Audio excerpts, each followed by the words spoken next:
Thank you, Father Hare. I think I should be able to call him Brian by now, but as he noted, I've known him since I was about 14, so it's still the formal Father Hare. He was a hero in our house, as were many priests and religious women growing up, so I'm honored to be introduced by you tonight, Father. To the Clows, I should say, congratulations. I gather you beat Brian Moynihan's total from last year. At least that's what they tell me. So that means he has to come back next year and try to outdo you, and we'll get a little competition going here. But I know this has been a year of work, so congratulations to you and to all of you who have given so generously. I also know that in addition to all the wonderful priests that are here, I found over in the corner the Sisters of the Disciples of the Divine Master and the Little Sisters of the Poor. So I think we should do a shout out for the religious women who are here. Can I ask the sisters to stand just for a moment to be recognized? I know the priests work hard, but I think they'd all agree the sisters work a little harder, right?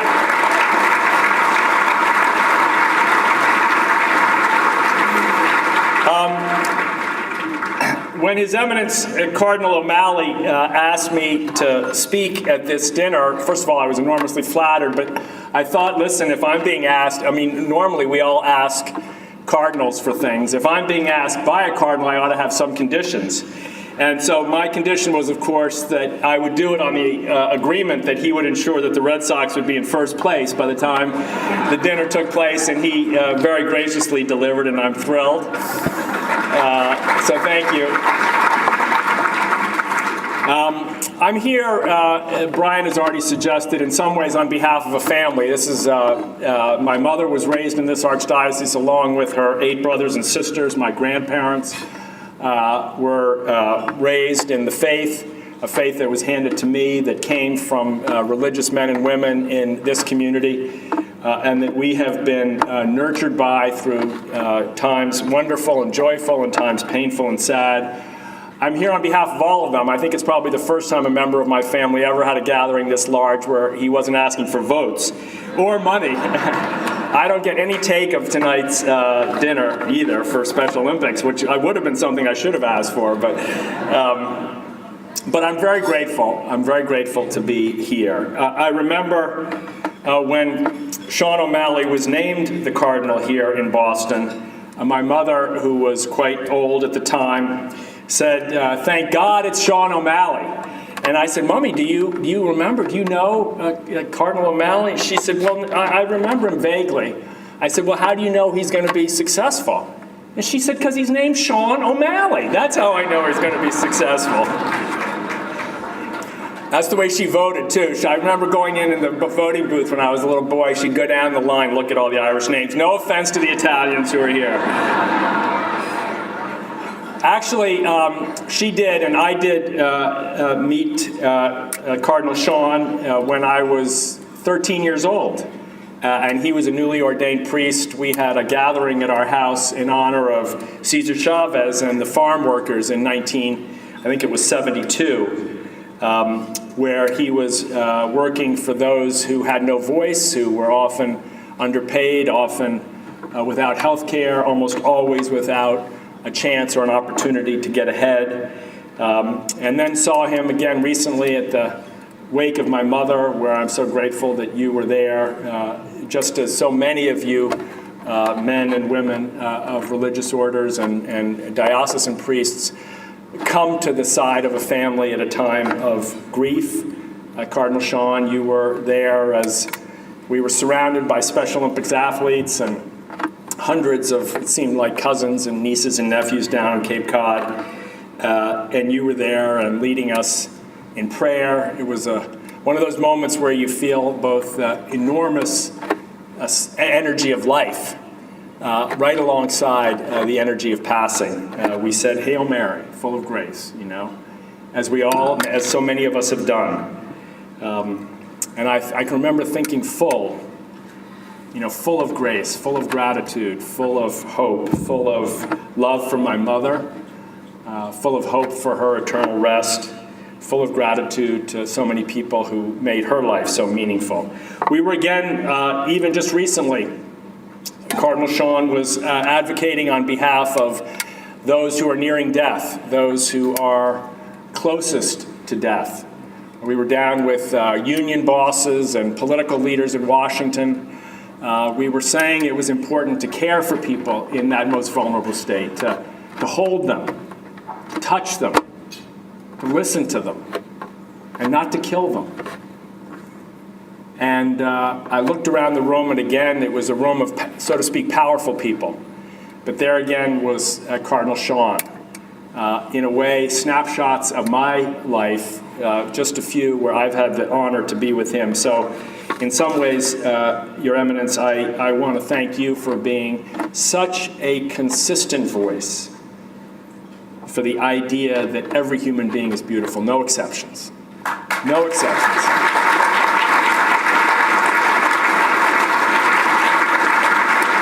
In Special Olympics, we think of this in some ways as a prophetic calling ourselves. In a time when words like retard and idiot are still used to make fun of people, in a time when bullying is rampant against people with special needs still, in a time when unemployment is at 70% for people with intellectual differences, when housing is almost 100,000 people in this country are on waiting lists, people with intellectual challenges to get housing. We see ourselves as almost a sacrament, almost a symbol of what the priests and religious of this diocese practice every day. The idea that that person you think you need to fix, that thing that you think is broken, that place you don't not dare go, that person who you say, well, thank God that's not me, that person who on the surface looks broken, is running down the track as fast as she can run with Down syndrome or autism and racing down the track to the finish line, crossing the line, arms raised in the air, triumphant, beautiful, a winner. Not a special winner, a winner. A person, we like to say, who celebrates the universal experience of justice and joy. It is our way of paying tribute to the faith, in some ways, at least for me. The idea that we can come together in joy and in justice to reverse any hiddenness of the presence of God. Look around the room, look at your tables, look at your places of work. We all struggle with someone. And frequently, too frequently, we scapegoat that person who's just too different. I'm here tonight to thank so many religious men and women, both in this diocese and around the world, who have put themselves on the line for people with differences, with people with tremendous vulnerabilities, as we saw in the video tonight so beautifully, prisoners, people who we don't want to see, we lock away. We can't help it. And yet, at some level, they are the key, in my view at least, to the mercy that we all desire. Happily, not just in Special Olympics, but the brotherhood of priests and religious women that we're here to celebrate tonight have always been around my life. I grew up in a house that had priests from Opus Dei one night and the Berrigan brothers the next night. I came down one morning for breakfast and Dorothy Day was at the table. And I hope someday St. Dorothy Day, and yes, I hope so. I don't know if that helps the cause, but got to meet Saint Mother Teresa. I think we're supposed to call her Saint, but we still, as the Holy Father said, love to call her Mother. We had so many diocesan priests come over for dinner at our house that by the time I was old enough to get and play games with my older brother and sister, we played Mass. My brother was the priest and my sister Maria and I were the altar servers. And you think I'm kidding, but I'm not. We knelt. I don't know if that's like bad. We didn't think we were consecrating the Eucharist, but we said everything like we thought. But who knows? Anyway, it was a form of Irish devotion, I suppose.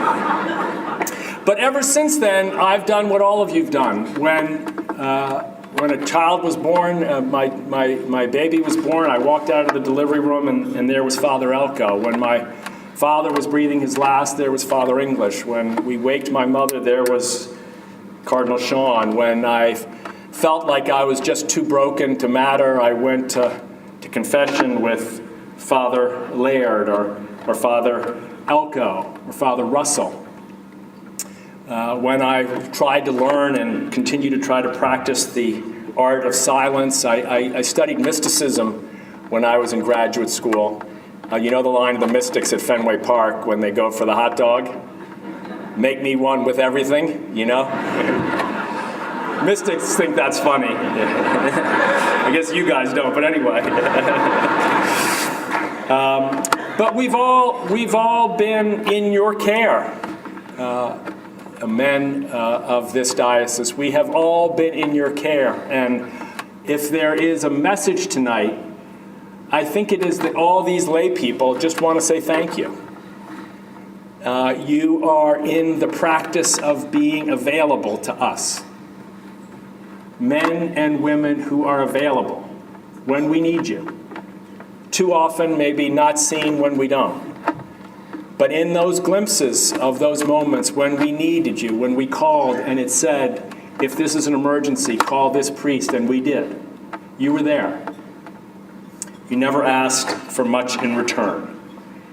We are grateful. We have asked for so much of you. We sometimes ask for wisdom, sometimes for laughter, sometimes for silence, sometimes for words, sometimes to be patient, sometimes to move quickly. We often don't know what we're asking for because we come to you when we're facing the mystery of life and death, the ultimate meaning of our lives. We come to you not knowing what we're looking for often. But so many have answered, and sisters too, Sister Dooley, Sister Mary Angela, Sister Joan Chittister, Sister Ruth Burrows, Sister Sean Copeland. So many of them have answered. And no matter what anyone says, in my view, you are needed now more than ever. The priesthood may be a difficult role, and I'm sure it is. Being a religious sister may be an enormous sacrifice, and I'm sure it is. But the world needs you now more than it needed you back when the seminaries were full. It needs you now when everything is about greed, everything is about new, everything is about envy, everything is about violence. Everything is about bullying. Everything is reinforcing the harshness of life. When you ask people in this country, how much money do you need? You know what the most common answer is? Just a little bit more. Just a little bit more. We are the culture of more. Just a little more. And into our lives comes the faith. Into the lives of college students. Today, almost 50% of college students report mental health problems with addiction and depression and anxiety and stress. Almost clinical levels, 49+% of our college students. We are a culture that, while it is full of possessions and full of fast-paced technologies and full of more and more and more, is starving for God. Starving for the idea that someone can help us make sense of the chaos and pain and uncertainty that we're living in. I hate to say it because it puts more pressure on you, but to those priests in the room, both active and retired, those with 49 years to retirement and those maybe with 49 weeks or even days or months, we're starving for you to help us. Those of us who are outside of the rectories and the convents of this parish. At the same time, I would say feeding us, and I'm speaking as though I speak for all the laity, but then again, you guys all speak as though you're speaking for God, so I feel like I'm okay. But feeding us is different now. And it's probably different than it was even 5 years ago. If we look at young people, if we were to ask them, what do they want of their priests and religious women?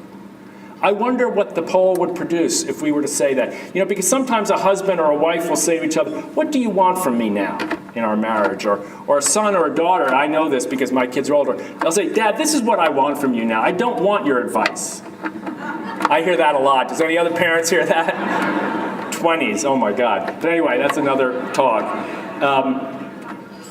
But I think they're asking for different things from you, religious men and women. I think I learned a little bit about this. I met a few weeks ago Sister Dorothy Bell. She's now 92. And some 80 years ago, she was in high school with my mother just outside of London at the Convent of the Sacred Heart.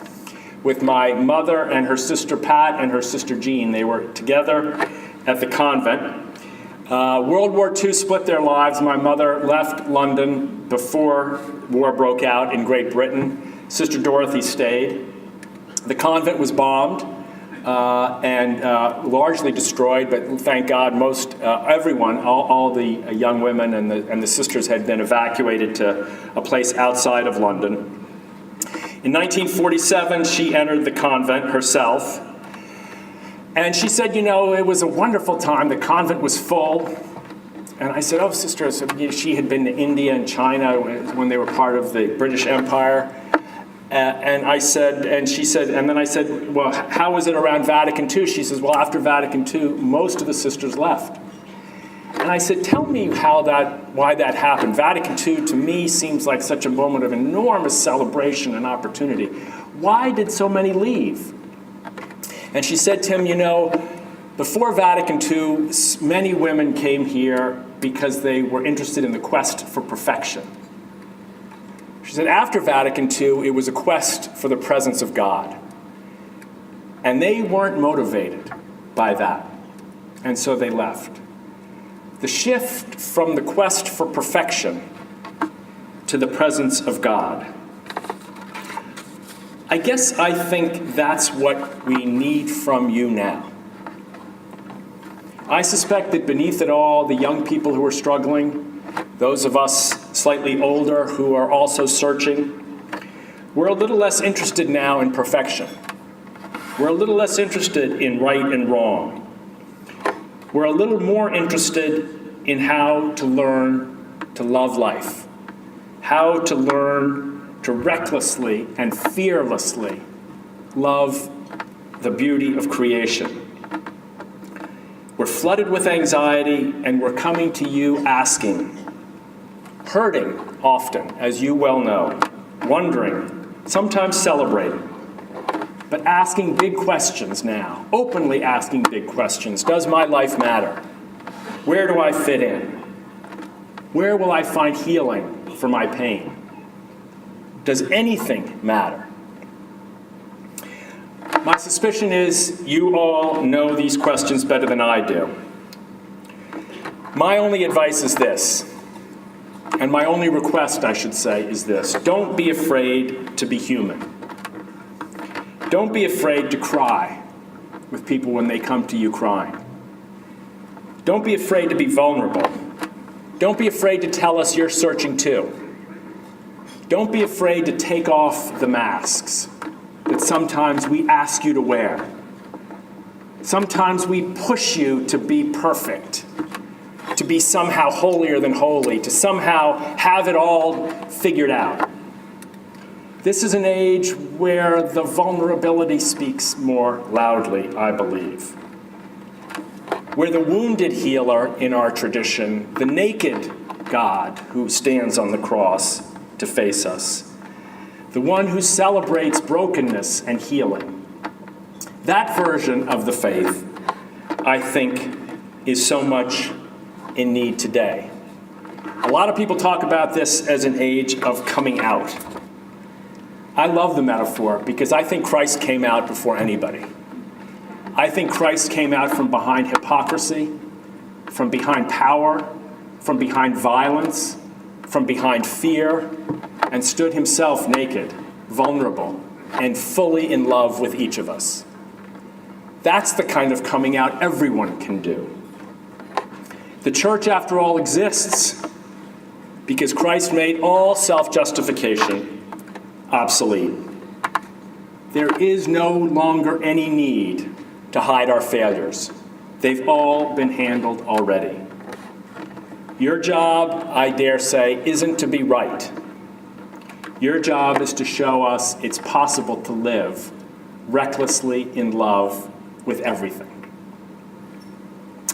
Now, it may seem crazy to say that we want men and women who love without clinging, who heal from a place of weakness and compassion, who painstakingly make space for the love of God to flow through them.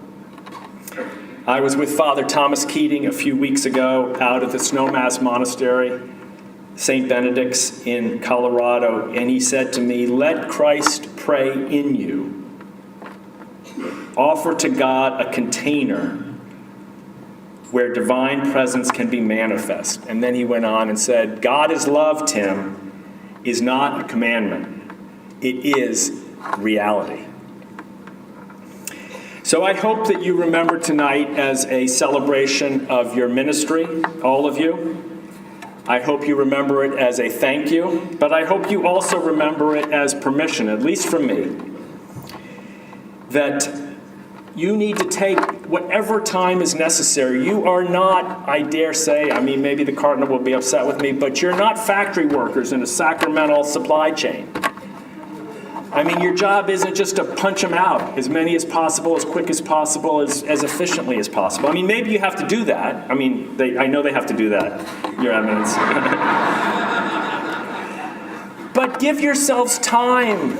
Give yourselves time to pray. I talk to so many diocesan priests who feel they no longer have time to pray.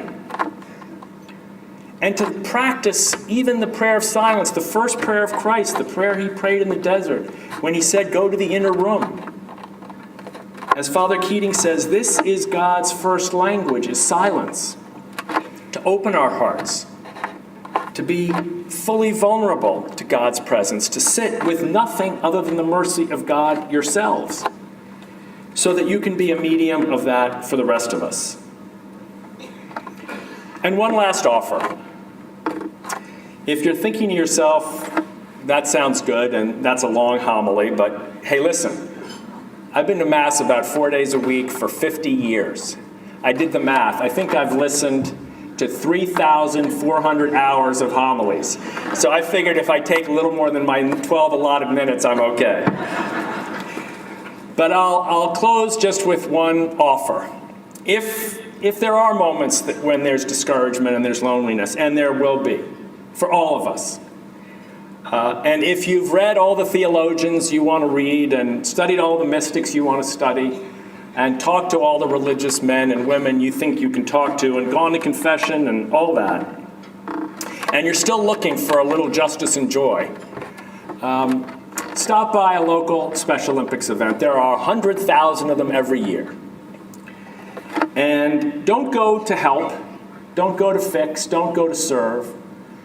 Go to watch, pay close attention. A few years ago, we were in Dublin, and we had our World Games in Dublin in 2003, and it was a grand celebration with stars of all kinds, Muhammad Ali and Bono and the River Dancers, and Croke Park full with 80,000 people from all over the country cheering. And 3 days into the games, the president, Mary McAleese, called to say she wanted to go visit one of the venues. And I said, that's fantastic. We'd be so honored. I said, track and field will be terrific. We have athletes running in near Olympic times. I mean, incredible. No, she said, the assistant said, she'd like to go see the motor activities. Now, for us, motor activities is the event for people with the most severe disabilities. People using wheelchairs, people often who don't have speech, people who don't necessarily have control of their bodies. I thought to myself, she's not going to be impressed. Maybe, I said, the pool, the brand new pool, it's just built by the government. We've got these fantastic races. No, she'll see you at 10 o'clock at the motor activities in Dublin. So I thought to myself, well, I guess I'm going there, and we I greeted the president. We walked in. There was a room about half this size, and there was a riser about like this, and the place was packed, thanks to enormous generosity of the Irish people. There was almost 1,000 people in the room to watch the motor activities. And the first athlete was brought out, Donal Page, in his wheelchair. And he was seated in his wheelchair, and on top of the wheelchair there was a tray placed, and a beanbag was placed here. And Donal's job was to lift the beanbag and move it across the tray. And I'm sitting in the front row, right here where you guys are, and I'm sitting next to the president, and I'm thinking, ooh, you know, I don't know how this is going to go. I came to find out later Donal was the youngest of 7. His father continues to be a dairy farmer. They live in Portumna. He has the cows. He gets the milk and takes it to others. So he deals in the raw materials of life. Donal was perfectly healthy until about 19 months, at which time he came down with a fever, got worse and worse. He was taken to the hospital. Last rites were pronounced on Good Friday night. He survived the night. Last rites were pronounced again a second time. He survived again, and 3 weeks later, his mother Mary brought him home with limited brain function and fully incapacitated in his body to raise him for the rest of her life. So there was Donal in his wheelchair. His mom and dad have driven up from Portumna the 4 or 5 hours it took to get there, got there early in the morning for an early cup of tea to watch him do his beanbag lift. And the announcer comes on the stage over the loudspeaker and says, begin. And I could watch Donal take in the room and sort of look around, and he had sort of a half smile on his face. He didn't necessarily see the president in the front row. And then he went about to lift his beanbag, and he moved his shoulder, and he gestured like this and kept moving it, and this went on for quite some time. And it was clear his arm wouldn't go. He couldn't get this arm to get up to the bag. And it was 1,000 people just like this, or not quite like this. And it was silent. I mean, and I was just closing my eyes, taking my deep breaths that I'd learned in meditation.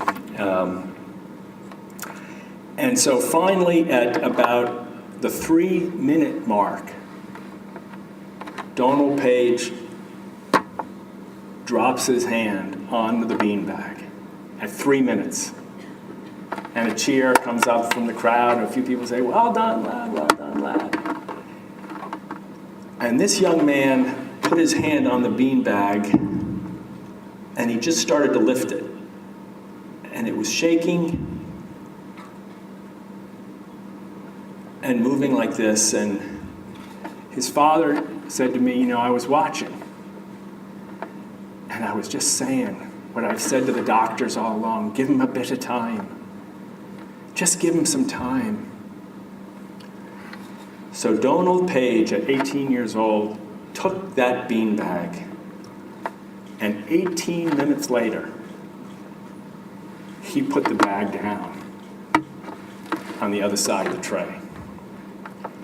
And the room was standing, cheering, screaming.